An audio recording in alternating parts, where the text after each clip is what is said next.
En cette nuit de Pessah 2024, il me semble que la traditionnelle question posée par les enfants au début de la soirée, Manishtana Lailazé, en quoi cette nuit est-elle différente des autres nuits, devrait être remplacée par en quoi le peuple juif est-il différent de tous les peuples de la terre? Pourquoi l'État d'Israël a été le seul pays au monde à voir son espace aérien menacé par près de 300 bombes volantes en tout genre? Une partie de la population a été obligée en pleine nuit de se mettre à l'abri en moins d'une minute trente. Pourquoi l'État d'Israël est la seule nation sur Terre à compter plus d'une centaine de citoyens retenus en otage depuis plus de 6 mois? Pourquoi tant et tant de jeunes soldats ne pourront célébrer Pessah en famille, mobilisés sur tous les fronts, au nord, au sud et au centre du pays? Pourquoi enfin tant de veuves et d'orphelins attendront désespérément en vain la venue de leur mari, de leur papa, mort au combat ou assassiné par les terroristes? Et de manière étonnante, on peut constater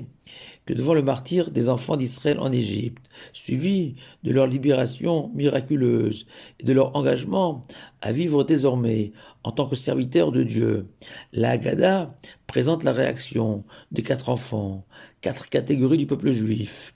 Et on peut affirmer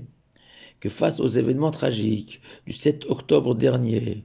jour noir de notre histoire, on retrouve chez les juifs du monde entier les mêmes 4 types de réactions. La première, incarnée par l'enfant sage, le Raham. Cette sagesse qu'on ne mesure pas à son QI monstrueux de cet enfant, mais bien à sa capacité à se projeter dans l'avenir, à Roet Anolad, pour reprendre les paroles exactes des maximes des pères. Cet enfant confiant dans la bonté divine, animé d'une foi en acier, et auquel on lui expliquera qu'en ce soir de Pessah, il faut veiller à ne pas prendre de dessert après avoir consommé l'agneau pascal, adressant ainsi à cet enfant si sage un double message. Que premièrement, en Égypte, comme à la fin des temps, cette période dont nous nous rapprochons inexorablement, l'horreur aurait été d'arrêter l'horloge de l'histoire lors des massacres des enfants d'Israël jetés dans le Nil à leur naissance, sans attendre la suite, et voir les Égyptiens s'effondrer, ensevelis sous les 10 plaies, les enfants d'Israël sortant triomphants en route vers la terre promise. Et deuxièmement, ne crois surtout pas, enfant sage,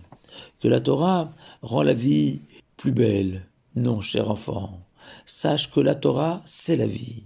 et que la vie, c'est la Torah, et qu'un moment de cette vie déconnectée de la Torah et de son idéal n'a pas de sens, n'a pas d'utilité. C'est la mort de l'homme, tout simplement, même s'il paraît vivant, voire semblant heureux et épanoui. On ne prend pas de dessert après le sacrifice pascal, signifiant qu'il n'est pas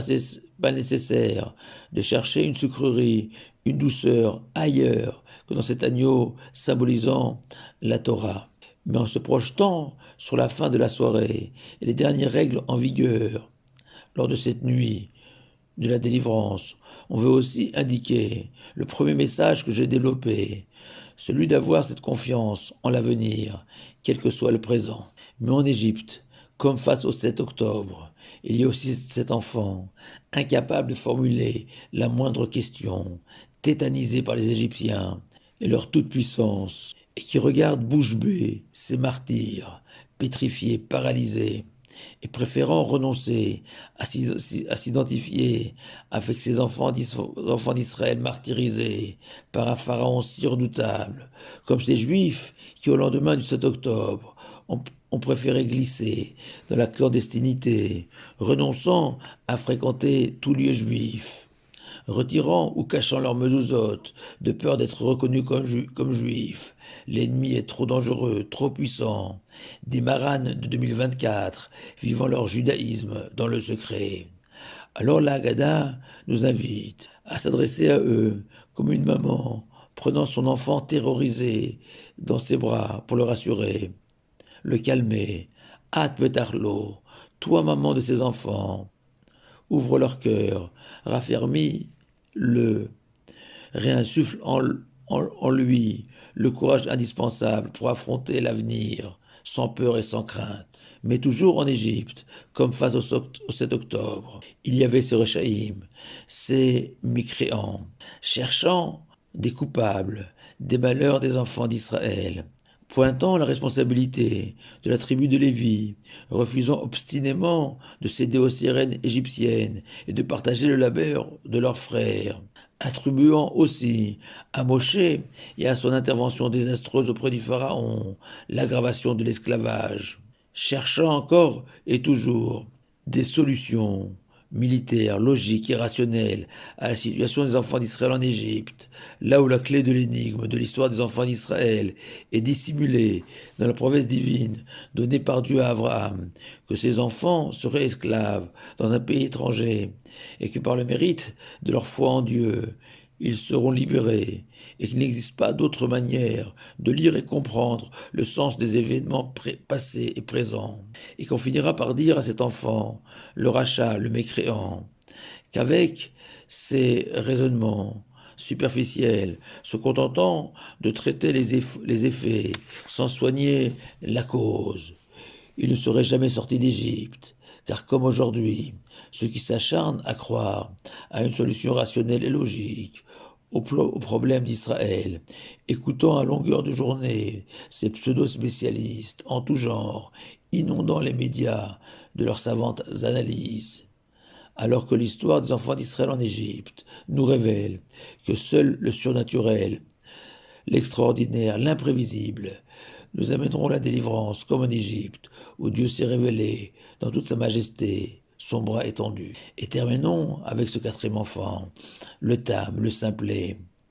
en Égypte comme aujourd'hui, celui qui nous ressemble tant, et ce en nous inspirant du Shibbolé Aleket, un sage italien du XIIIe siècle, Rabbi Tzidkia, qui voit dans la question du Tam, Mazot, cela signifie, tout cela?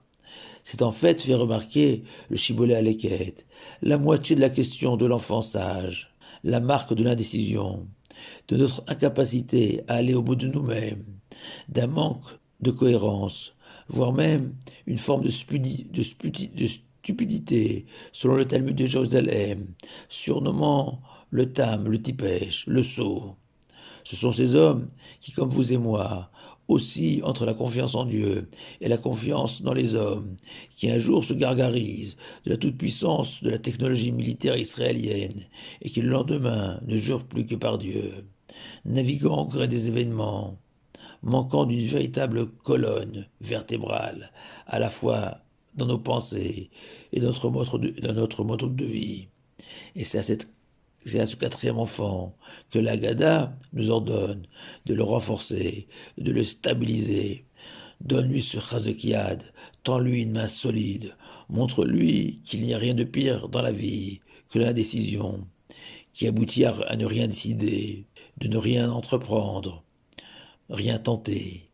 En un mot, rester à quai et voir le train de l'histoire s'éloigner de nous. La conclusion, ces paroles que nous adresserons à ces quatre enfants, à nous tous, plus que jamais d'actualité, au début de la Haggadah, V'yish Hamda, Bechol Davador, qu'à chaque génération, nos ennemis se dressent contre nous pour nous exterminer, et que le samedi soit-il déjoue leur complot maléfique et nous sauve. Pessah Kashav Sameach, à vous tous.